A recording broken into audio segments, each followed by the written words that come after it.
দলের সঙ্গে যোগ দিয়ে অনন্য এক দৃষ্টান্ত স্থাপন করলেন ফাহমিদুল ইসলাম। হাঁটলেন বড় ভাই হামজা চৌধুরীর দেখানো পথে। ৭,২২৮ কিলোমিটার পথ পাড়ি দিয়ে ভ্রমণ ক্লান্তি উপেক্ষা করেই নামলেন অনুশীলনে। সেখানেই টাইগার গতি তারকা দিলেন নিজের মহানুভবতার পরিচয়।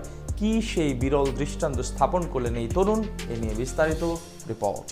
ইতালির রোম পেরিয়ে বাংলার মাটিতে পা রেখে থাকেননি বিশ্রামে, সরাসরি চলে এসেছিলেন অনুশীলনে। চোখে ক্লান্তির ছাপ স্পষ্ট, তবে মুখে ফুরিয়ে যায়নি হাসি। এর মাঝে ভক্তর আবদার দিতে হবে সেলফি। ভাবুন তো, ফাহমিদুলের জায়গায় আপনি থাকলে কি করতেন?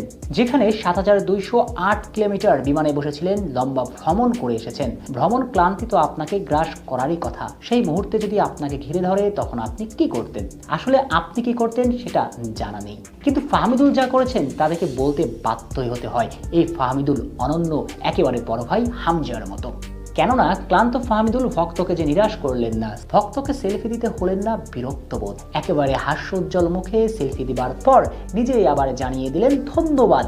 আসলে এই ফাহমিদুল ইসলাম অতুলনীয়। গতি আর চঞ্চলতার মিশেলে বড় স্বপ্ন হয়ে বাংলাদেশ ফুটবলে তার আবির্ভাব। যদিও মাঝপথে সমালোচনার মুখে পড়েছিলেন ফাহমিদুল ইসলাম, এই গতি তারকার সামর্থ্য নিয়েও অনেকে প্রকাশ করেছিলেন সংশয়। কিন্তু সমালোচকদের সব সমালোচনার জবাব অনূর্ধ্ব-23 এশিয়ান কাপ বাছাই পর্বের শেষ ম্যাচে দুর্দান্ত এক গোল করে দিয়েছেন। তবে এবারের চ্যালেঞ্জটা জাতীয় দলের হয়ে। ৯ অক্টোবর ডু অর ডাই ম্যাচে অনেক বড় দায়িত্ব নিতে হবে তার কাঁধে। সেই দায়িত্ব সঠিকভাবে পালন করতে সবার আগে যোগ দিয়েছেন জাতীয় দলের ক্যাম্পে। বাংলাদেশ জাতীয় ফুটবল দলের দ্বিতীয় দিনের অনুশীলন ছিল আজ, কিন্তু অনুশীলনে বাধা হয়ে দাঁড়িয়েছিল বেরসিক বৃষ্টি। যদিও ফুটবল খেলাতে বৃষ্টি বেরসিক নয়, বরং রোমান্টিক।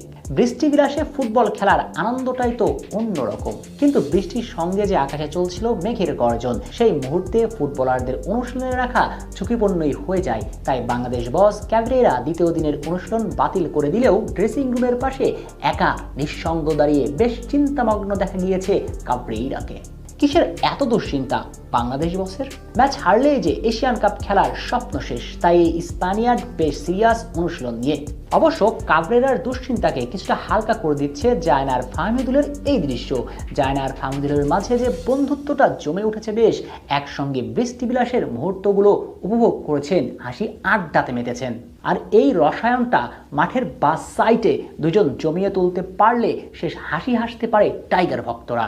জয় নিয়ে মাঠ ছাড়তে চাইলে স্বরূপে ফিরা মুরসালিনকেও নিতে হবে দায়িত্ব। তবে সবচেয়ে বড় দায়িত্বটা নিতে হবে ফিনিশিংয়ে আলামিনকে। শেষ ম্যাচে যে ফিনিশিংয়ের জন্যই ভুগেছে টাইগাররা। উইঙ্গার রাকিবকে আলামিনকে বেঞ্চে বসিয়ে উইঙ্গার রাকিবকে সেন্ট্রাল ফরওয়ার্ডে খেলিয়েছিলেন ক্যাবরেরা। এই ম্যাচে হয়তো সে ভুল করতে চাইবেন না তিনি, আলামিনকে রাখতে পারেন একাদশে। বলে রাখা ভালো, হামজা চৌধুরী দলের সঙ্গে যোগ দিবেন আগামী 5 অক্টোবর। এর ঠিক 2 দিন পর দলের সঙ্গে যোগ দিবেন সুমিত।